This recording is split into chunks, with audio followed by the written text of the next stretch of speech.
Hey, what's up, guys? Welcome back to Populist Podcast. I'm Chase, And I'm Charles.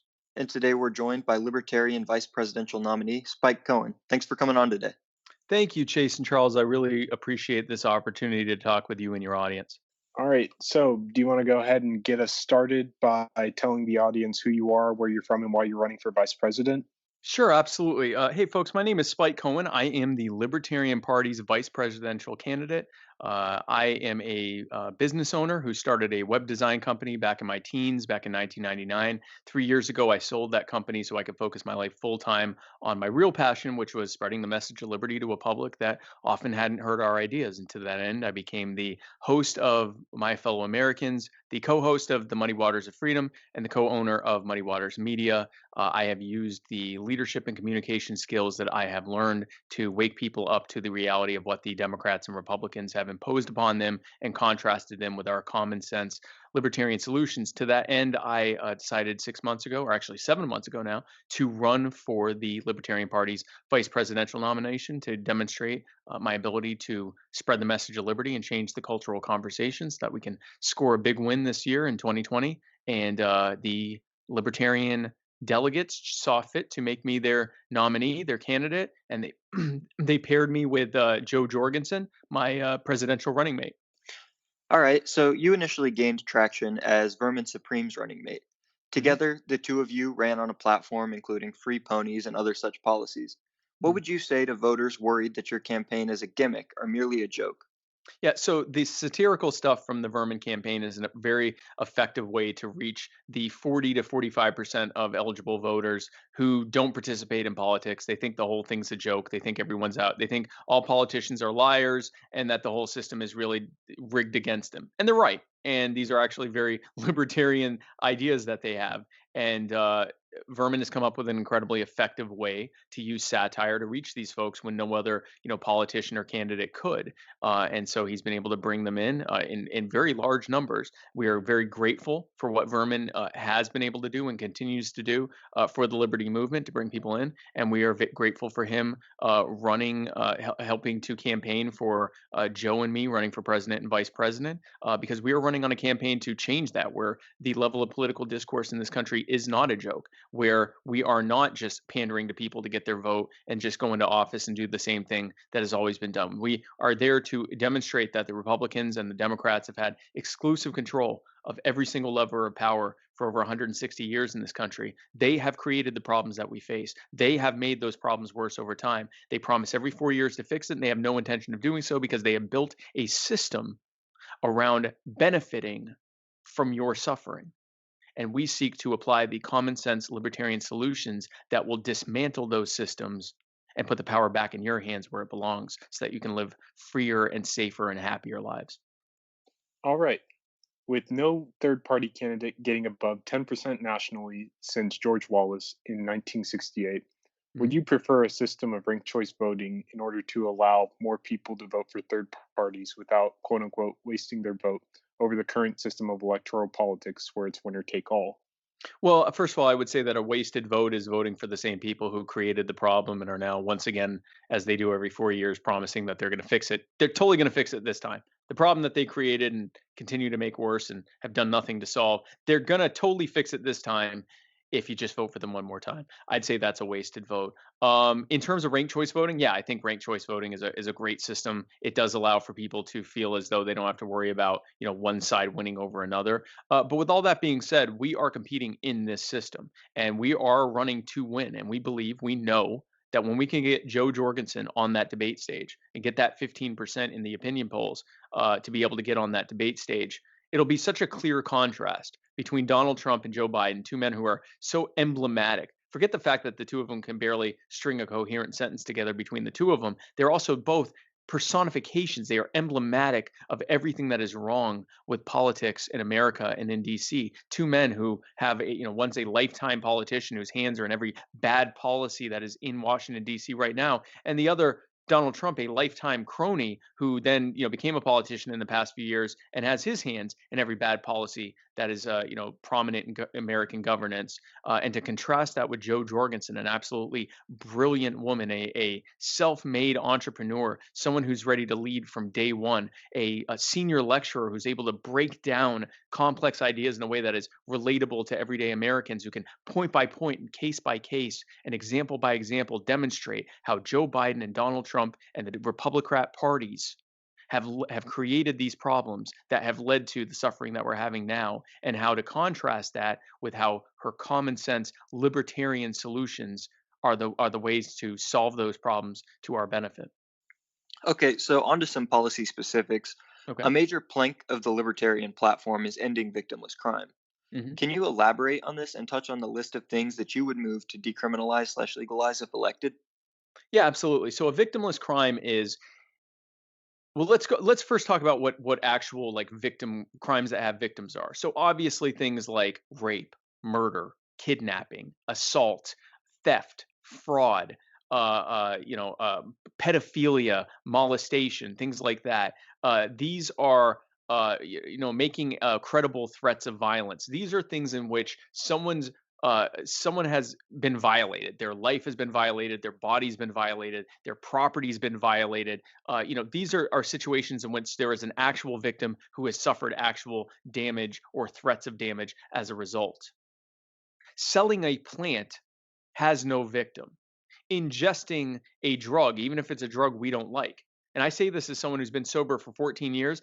I rarely can consider a time where I think it's a good idea for anyone to get intoxicated, but it has no victim. That in and of itself has no victim. And a victim is created when the government takes that person and puts them in a cage, and then eventually, however many years later, lets them out of that cage and slaps them with a felony record so that they can't ever get a good job, and tells them that they can't leave the state they're in, and injects them into a world that has changed so drastically since they were last out, and puts them in a position where now they really can't get ahead. They can't leave the state, they can't get a good job. And so they either now have to live on government assistance, or go become a wage slave for one of the big businesses, or end up going back into a life of crime, which puts them right back in prison, which ultimately they're okay with because they become used to it at this point. And ultimately, the whole purpose of that isn't to make anyone safe or to protect anyone, it's to keep them in prison so that they can be used for free prison labor to the benefit of for profit prison labor contractors who make tens of billions of dollars a year on the backs of millions of Americans, the vast majority of whom are in prison for crimes that had no victim. So we would end the war on victimless crime and allow people to engage in commerce that, while we may not like it, we may not approve of all of the different types of it, we recognize that it doesn't have a victim, it's none of our business, and vast suffering is created by making those things illegal, creating black markets that cartels can profit from, and putting countless people in cages to bet to so that wealthy cronies can benefit from their free slave labor.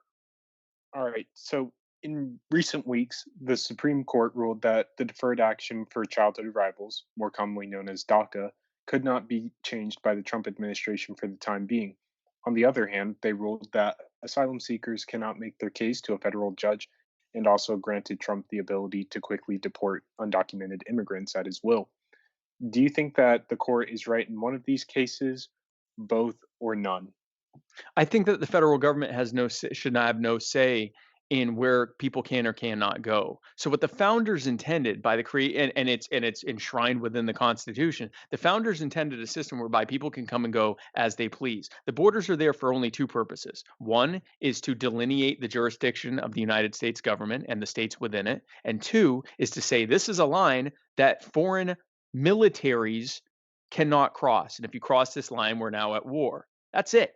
It was not a line to say you can't come here without papers, or you can't leave without papers. That is not what they intended. And the proof of that is in the fact that there is no reference to controlling migration in the Constitution at all. And according to the 10th Amendment, any power that is not explicitly written out in the Constitution as a power of the federal government is left to either the states or the individual people.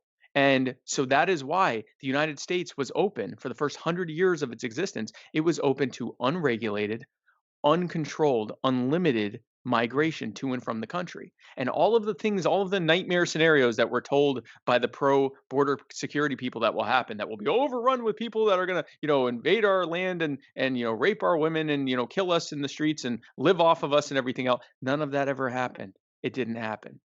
What happened was that about 100 years later, in the 1880s, the fear of Chinese migrants coming here led to the Chinese Exclusion Acts, which was blatantly unconstitutional. A Democrat packed Supreme Court ruled it to be constitutional using the same skew. This was the first time that they skewed the definition of commerce to mean something other than actual commerce. They said, well, people going around is sort of like commerce, so we'll call it commerce.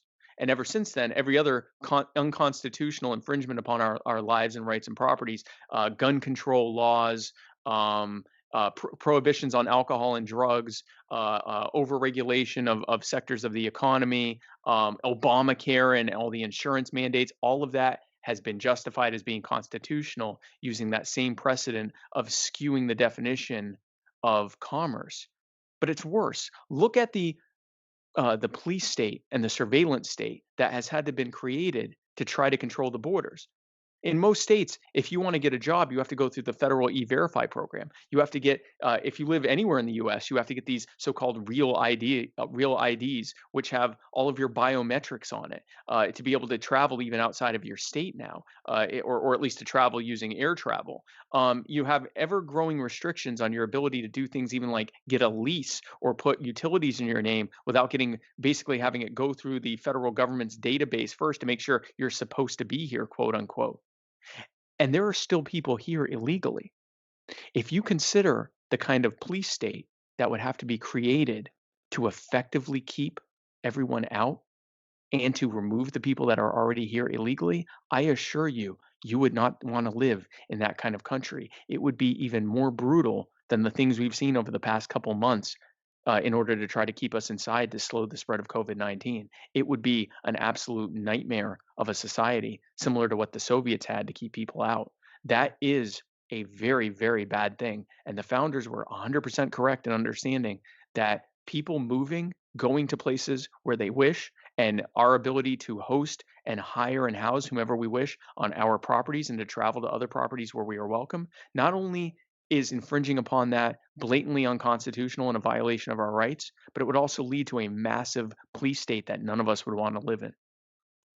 So, non discriminatory laws have been a hot topic of debate in recent weeks, with President Trump moving to get rid of restrictions in the healthcare industry that protect LGBTQIA plus members. Mhm. Do you believe in a business's right to refuse service to an individual based on intrinsic characteristics of race, gender, sex, orientation, etc.? So there's two things there. Let's go back to what Donald Trump did. Donald Trump told an industry that exists entirely because of government, the healthcare industry. It is an industry that only exists because of the impositions on the healthcare market that government has done. And they have basically made it mandatory to use these insurance companies. And then he turned around and told them that even though all of us have to use these insurance companies, they can still deny certain people treatment they need if they want to. At this point, those companies, those insurance companies, are all but an extension of government. And government should never be able to discriminate because we aren't allowed not to patronize them. And so if we aren't allowed not to patronize them, they shouldn't be allowed not to serve us based on our intrinsic, like you said, our intrinsic things, our identity, things that we have no control over. And neither should any industry that is based entirely on government mandates. And that would be comprehensive health insurance at this point is every bit a protectorate of the government. And so if they are to be a protectorate of the government, and if we are to be mandated to use them, then they should be mandated to provide the services that they need. Going to the other question of whether someone should be able to discriminate. We believe in freedom of association. We believe that people should be able to be free to associate and dissociate as they wish.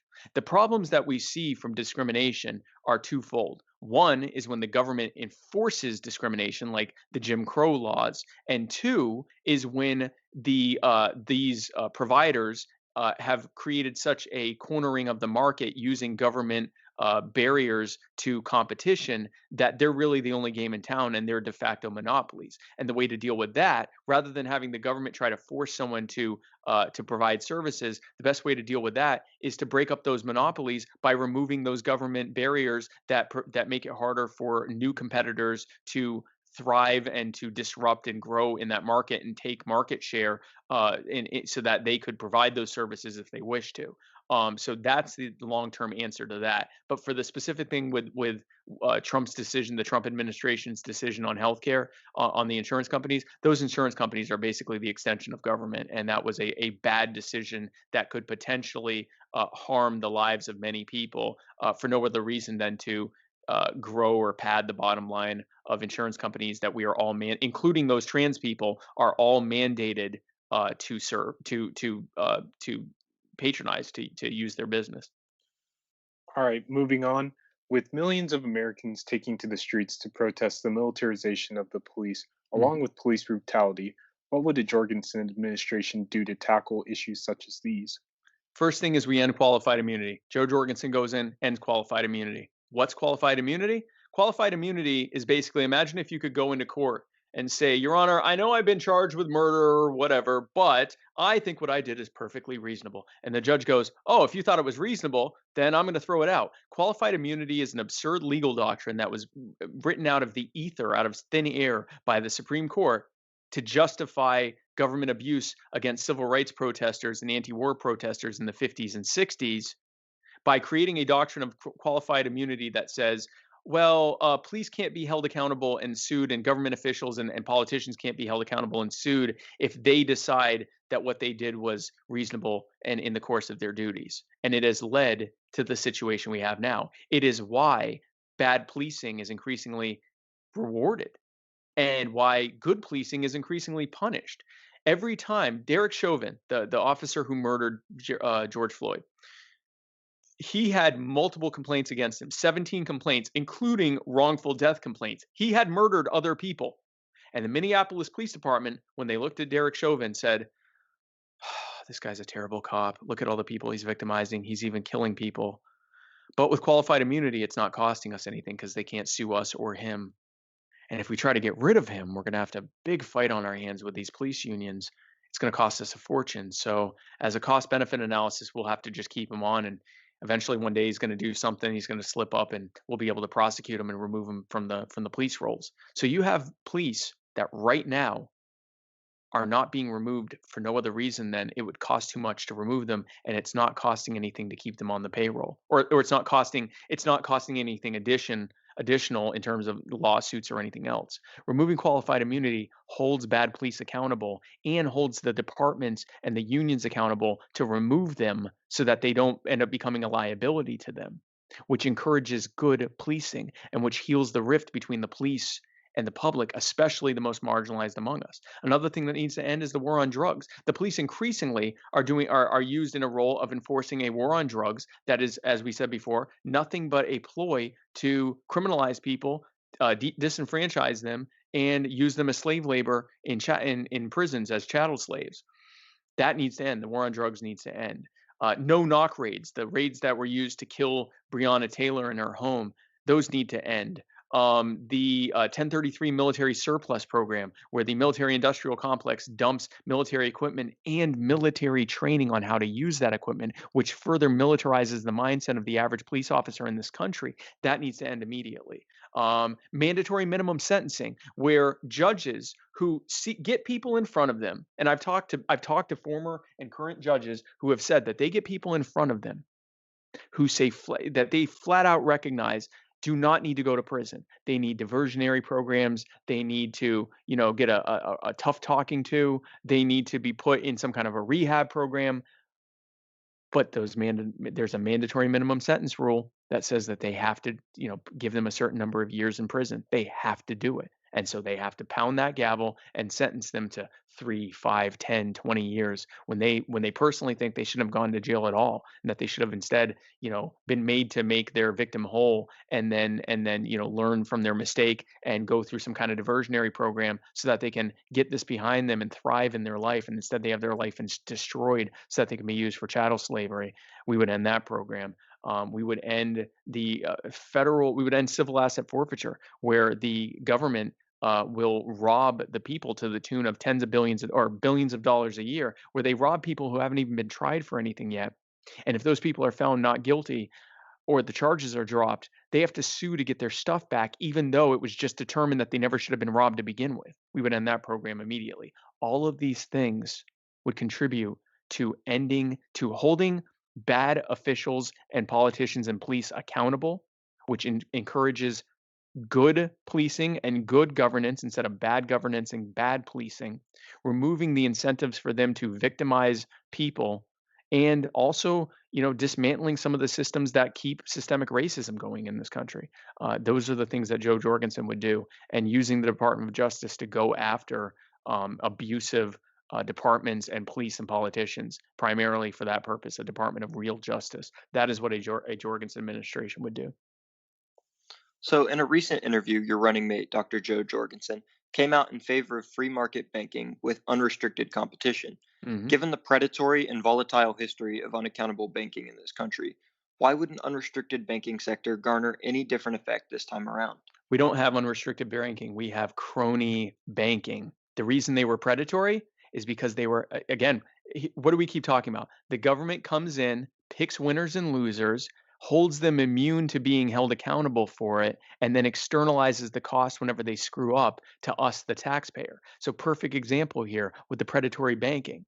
The government stepped in and said, whatever loans you sign, we'll underwrite them. We don't even care what they are. We won't even look at them. We'll underwrite them at the taxpayer's expense. So you can go and write whatever loan you want. You can write it to people with no credit, people who have absolutely no business, getting loans. You can do these balloon loans where they pay interest only for 2 years and then have to pay off the entire thing, even if they don't fully understand what they're signing up for. You can do whatever the hell you want because we're not even going to hold you accountable. And we're not only are we not going to hold you accountable in terms of lawsuits, when it all comes crumbling down and you can't afford the loans that you put out and it destroys your business, we'll just rob the taxpayer and bail you out. That's not free market banking. That is a system whereby bad banking is incentivized from our pockets, where we are made to pay those expenses. We are made to pay off when it all falls apart and they get to keep the profits.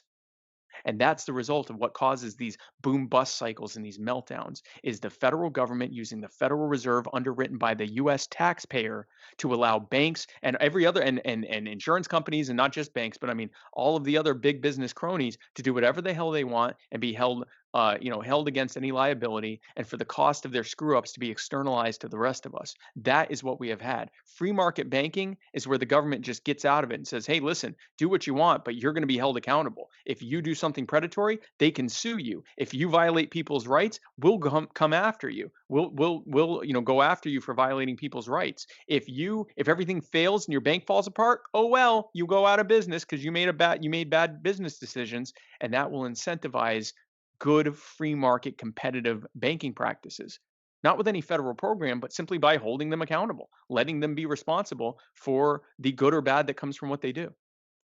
All right, so I have one last question, and Sure. this is a fairly straightforward one. Mhm. A few weeks ago, President Trump pulled the US out of the World Health Organization. Would you and Dr. Jorgensen keep the United States out or re enter? I think the World Health Organization is a government organization on top of a government organization that's run by government organizations. I don't think it's really doing much good or harm. But let's talk about what got us into COVID-19. What made it such a terrible pandemic here? For the first 6 to 8 weeks that the virus was here, it was illegal for medical professionals to test and treat COVID patients. If you went into a doctor's office and said, hey, doc, I'm not feeling too good. I just got back from Wuhan, China, and I'm hearing about this coronavirus thing on TV, and I'm worried I might have it. Your doctor had to tell you that there was no way to test for it. They'd give you a test for the flu, and if it came back negative, they go, well, you don't have the flu. Well, just go home and take it easy for a few days. Which, there was no that's not they're not testing it, they're not treating it, they're not containing people who have it, which means it can spread, and it's a highly virulent pathogen. Now, thankfully, and the reason for that is because the CDC had a regulation that said if you want to test for a new novel virus, you have to go through a months-long process to get approval for it. Which, of course, I mean, that means just now they'd be getting approval for it if that were the way that it was still happening, which means already everyone would already have it. Thankfully, there were some doctors that broke the law. Doctors like Dr. Helen Chu at the University of Washington in Seattle and a few others throughout the country, that when people came in and said, Doc, I'm not feeling too hot, They created the test kits, which apparently, if you know how to make such a thing, it's fairly easy to make. They made the test kits, they tested the patients, some of them came back positive. So they went to the CDC and said, listen, it's already here. We need to do something about it. Do you know what the CDC's initial response to that was? They said, destroy those test results. Tell no one. Do not tell the patients they are sick. Send them home. This highly virulent pathogen that, when left to its own devices, doubles every 2 days in the number of people who have it. That's what they were telling doctors, was send them home, do nothing about it. Thankfully, some of those doctors again broke the law and told the patients, started treating them, and released that information to the public. And that powerful act of civil disobedience led to it forced the CDC's hand to allow for provisional approval for testing, which is why there's any testing happening right now. At the same time, they created their own test kit, which they said would absolutely work. It did not work. It failed. They wasted a month on that. So for 2 months, this virus ran almost completely uncontrolled or unrestricted because the healthcare professionals were prevented by law from doing what their job is, which is to test and treat and contain people who are sick. That is why it's as bad as it is here. That is why you have foreign countries that, for the first time ever, are considering not allowing Americans to come there because we're so much more likely than anyone else to have this virus. And that is why the state governments run by Republicans and Democrats then turned around. And what did they do? They told us, stay inside, don't go outside, don't visit your families, don't go to the beach, don't go and visit small businesses. That's dangerous. You should go to Walmart, go to Target, go to Costco, all of you, hundreds of you, go into these buildings together because that's safe. That's for your safety. And if you don't listen to us, we'll put you in a cage. We are almost assured, almost certain to get COVID-19 because of the conditions there. And the threat there is very explicit. Listen to what we say, do what we say at all times, or we will infect you. That is what happens when government is put in charge of public health and public safety. They allow something to run roughshod over us. They create a problem.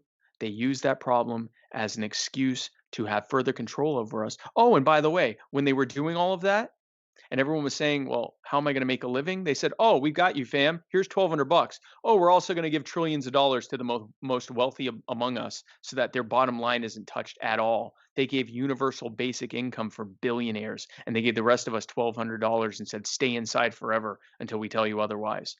That's what happens when government is in charge of things. They create problems, they allow them to become worse, and they use the creation and worsening of that problem as an excuse to do even more harm to us.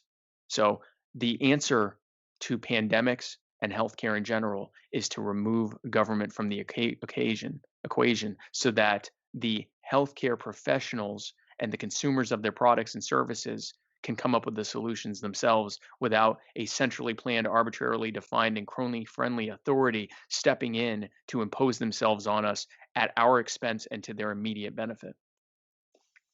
All right, that's all the questions we have today. Would you like to take a moment to address the audience directly? Sure, absolutely. If you like what I said today and you want to hear more, I encourage you to go to joj2020.com. That's joj2020.com. And if you'd like to become a volunteer, you can fill out our volunteer form. And if you'd like to make a contribution, we greatly appreciate it. You can press the donate button, and there's a big donate button there, and you can contribute whatever you can. We'd greatly appreciate it. And there's also a promotion going on. My birthday was yesterday. I turned 38, so we have a thing called the 38 for Spike campaign. If you go to 38forspike.com, you can make a contribution of $38. Really, you can make a contribution of whatever you want. 38 is just a suggestion, but we would greatly appreciate anything that you're able to give to help us be able to continue spreading the message of liberty. Jo Jorgensen and I seek a world completely set free. We seek an America where people have the barriers removed, the boot is removed from the neck of the people, so that we can thrive, so that we can live freer and happier and safer and healthier lives, and so that the future for our children is brighter than even the most rosy predictions that any Republican or Democrat would ever tell you. And with your vote and your support, that is exactly what we will do when Joe is elected this November. Thank you for your time.